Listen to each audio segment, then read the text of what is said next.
It has nothing to do with the reality. So, I'm fond of asking young black students is, why are you afraid of mathematics? Why do you run away from mathematics and physics? Africa invented mathematics and physics. That isn't my opinion, that just happens to be the reality. I didn't make it happen. That just happens to be the way it is. And the Greeks themselves say so, not once, not twice, but at least a dozen times. All the Greek mathematicians studied in Egypt. Eudoxus, Archimedes, Hipparchus, Pythagoras, Thales, Plato. In fact, the Greeks were in a habit, if they didn't study in Egypt, they would say they would in order to give themselves credibility. Of that civilization. But what's important is that when Kemet appears in the human record, it appears in 3100 BC with a fully developed civilization. Writing was already in place, astronomy was already in place, they already had the 365-day year calendar and 1 quarter for the leap year and all of that. That calendar had actually been put in place around 4236 BC, so we're talking about a fully developed, high technical civilization. It was even a system of writing that we know about, at least not one that anyone has ever discovered. If there is such thing as a father of medicine, it is this man or it is no one, Imhotep. Even though he lived 3,000 years before Hippocrates, we actually know more about him than we know about Hippocrates. We knew who his parents were, we knew where he was born, where he was raised, what he did. He was, as Sir William Osler, and this was Osler's institution right here. Osler practically founded this institution, did he not? Osler said of Imhotep, and by the way, Osler himself was, I've read some books by Osler. Osler was no joke. He was real. He was a real Renaissance physician, one of the last in this country anyway. And what does he say about Imhotep? The first figure of a physician to stand out clearly from the mists of antiquity. Or as I like to call him, the first universal genius of whom we have any knowledge. He was prime minister under Djoser, so therefore a statesman. He was renowned as a philosopher and a purveyor of oral wisdom. He was an architect of genius, having designed and built the step pyramid of Saqqara, but above all, he was a divinely gifted physician. So great was his renown as a physician that by the 6th century BC, he became deified as a physician and worshipped by the Greeks, including Hippocrates. Because Asclepios was identified with Imhotep. So when you worship Asclepios, you would worship Imhotep. So in the Hippocratic Oath, when the physician says, I swear by the god Apollo and I swear by the god Imhotep, swear by Asclepios, he is in fact swearing by Imhotep.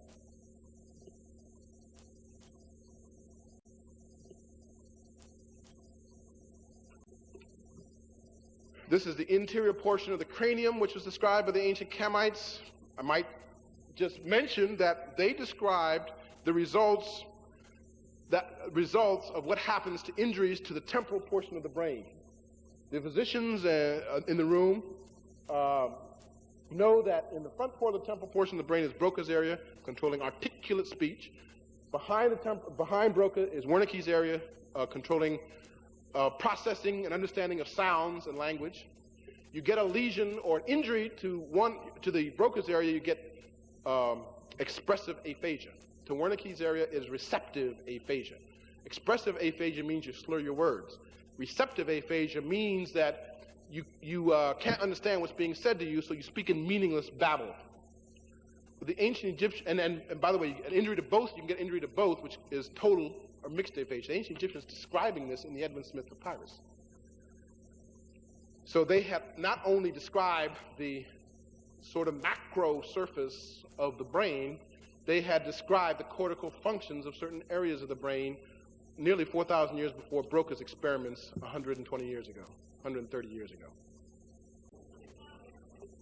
Okay, good. This is the interior of the Grand Gallery, showing how it would have been used to measure the time of movement of the stars across this particular area. And it would have therefore given them some way of measuring the minute of arc. Fascinate me about them. They have 4 calendars. A calendar based on the sun, the moon Sirius, and a fourth one based on the cycles of Venus. You see, people take calendars for granted.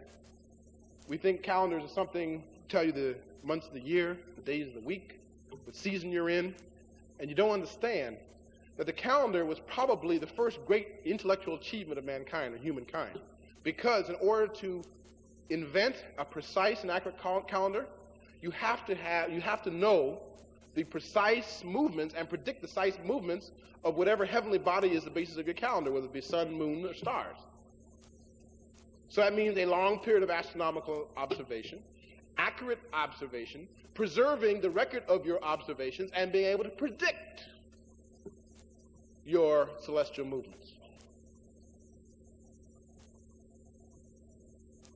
It looks as if that the ancient Kamites and by the way, the Dogon too, also had a calendar based on a 26,000-year cycle we call the precession of the equinox.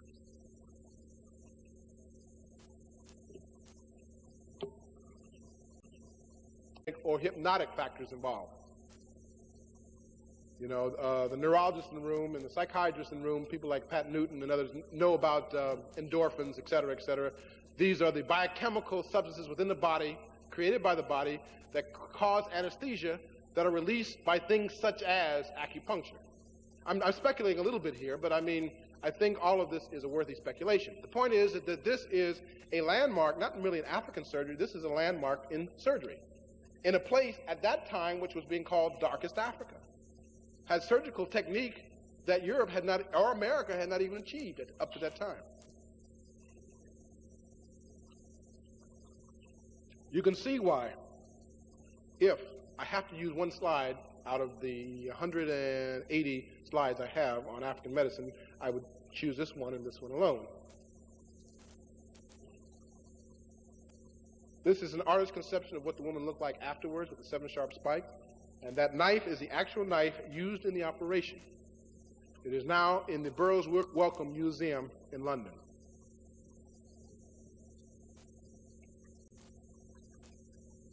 Because if there's any single, if someone said, Dr. Finch, show one slide to make your entire point, it would be this one, of all the ones that I've shown. R.W. Falcon, a medical missionary traveling in Uganda in 1879, interested in traditional obstetrics, came upon this scene in a village in the Banyoro Kingdom of Uganda and was allowed to witness it. Woman, 20 years old, first pregnancy, in labor 3 days without progress. 3 men, one holding her abdomen, the other holding her stomach, and the other, as you see the surgeon, poised with a knife. Mutters an incantation, takes banana wine, alcohol, washes his hands with it, washes the abdomen with it, then proceeds to cut her from the xiphoid process down to the pubis symphysis in what today is called a classical incision. Takes the cautery irons, one by one, slitting off the bleeding points, opens up the peritoneum, opens up the uterus, takes out the baby, cuts the cord, clamps it, hands the infant to an assistant, then seals off the bleeding points again with the cautery iron that I showed you, turns the woman over on her side so the amniotic fluid would spill out, turns her back on her back, takes his fingers and goes inside the uterus and dilates the cervix from within. Now, the obstetricians and gynecologists in the room know what the significance of that is. You have to do that in order to let postpartum blood escape. Again, sealing off the bleeding points with red-hot cautery irons, then closing the uterus and the abdomen with 7 sharp spikes. Falcon observed mother and child for 11 days. The mother had 2 days of fever, which disappeared, and after 11 days, mother and child were alive and well. An elective cesarean section like this, elective, was not even done routinely in Europe until 20 years later.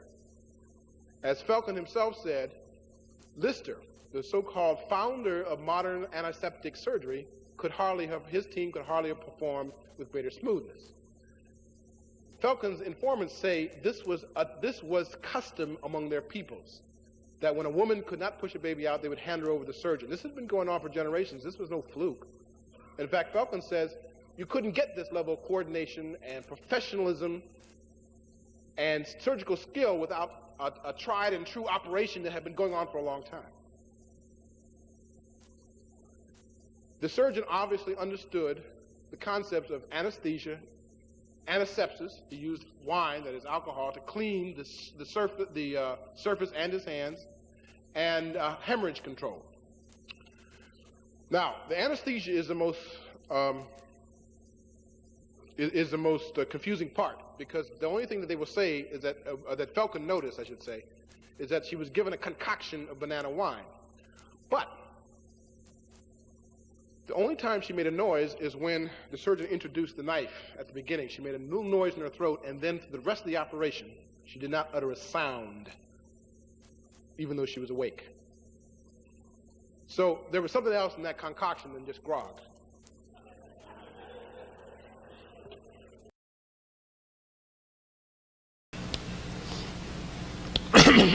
This was found in Saqqara, dated to 300 BC, and at first was said to be a bird, until a NASA engineer said, next slide please, birds do not have reverse dihedral wings and vertical tails. So this is a glider, and an aerodynamically sound glider.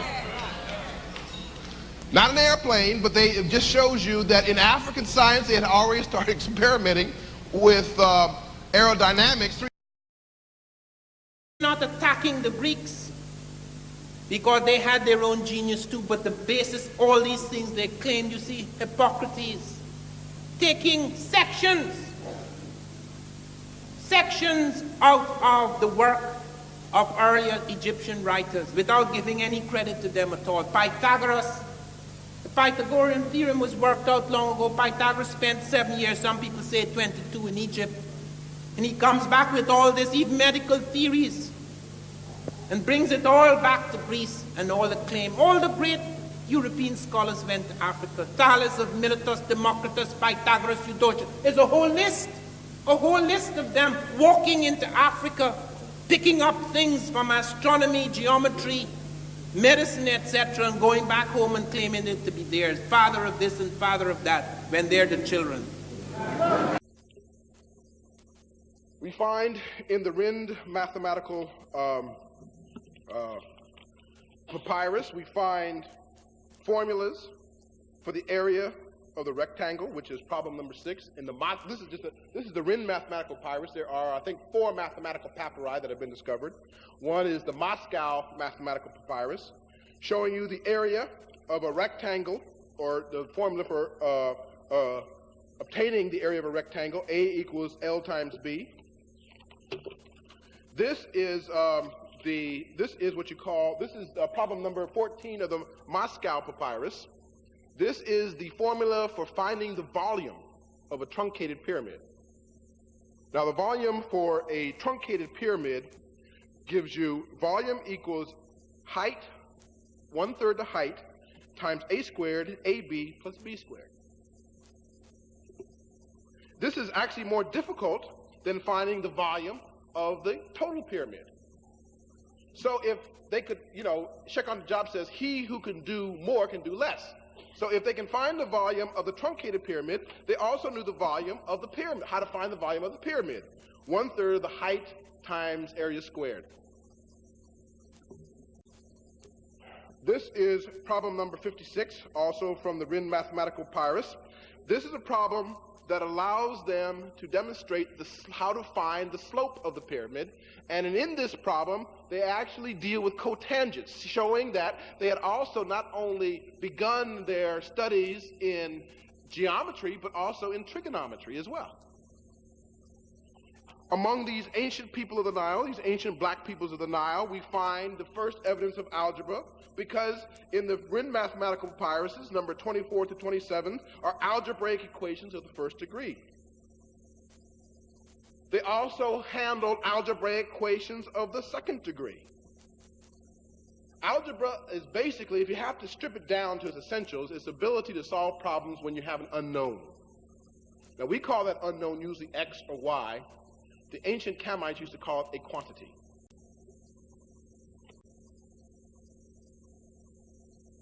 Next slide.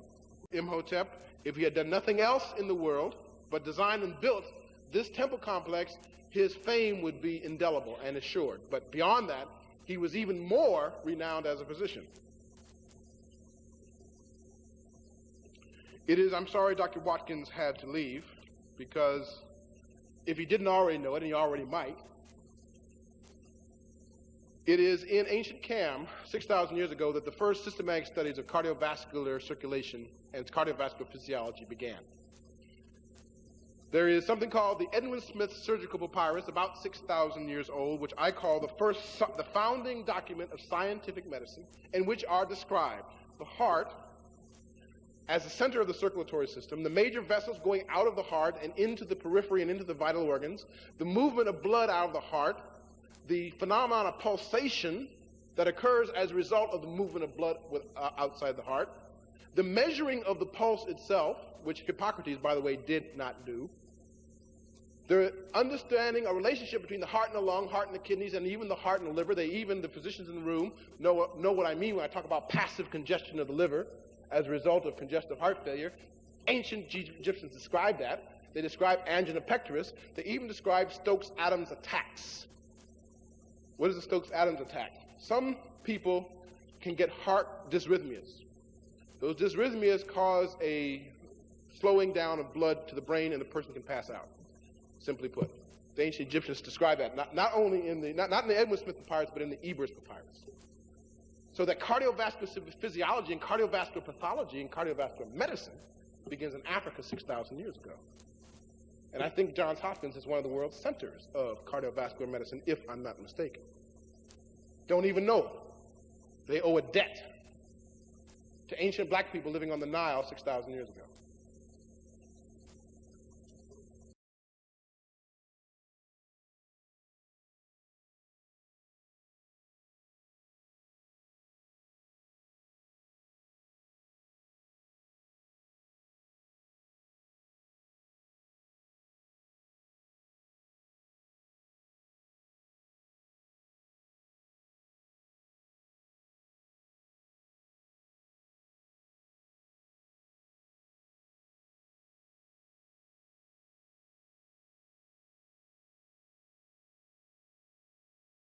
Utterly irrelevant, the booga booga and the luga booga. And they're going to spend 6 months a year and they study all they know about the luga booga. All their little ritual and their dances and their kinship system, who is my mother's brother, sister, son, etc. Utterly irrelevant to any illuminating vision of African civilization. And they come and they extrapolate masses of things about it. And so we have thousands and thousands of books about Africa that tell us absolutely nothing about the quintessential African. And I wondered why they had abandoned this obelisk. They abandoned it, they said, because it had a flaw. And I looked carefully. It is true, my eyes are not what they used to be. I could not see this flaw, so I used my hands, which are extremely sensitive. And it had to be pointed out to me where the flaw was, and it was very clear to me it would have taken centuries for that flaw to really make a difference. But our people didn't play around with things. It had to be perfect. When the Japanese were building the pyramid, when they tried to put the stones in alignment, they cracked and broke and were badly scratched. When they went to check the stones that the Egyptians had put into alignment, 1/1000th of an inch accurate, not a single stone was scratched or cracked. You are dealing with people who felt you had to be as perfect as possible. Let us pray that those of us, our people who learn of their heritage, their ancestors, will not accept mediocrity as their standard. Want to see the proof? Want to get that power? The power's in the knowledge, but it only comes to you when you know what your ancestors did, because only then do you know what you can do.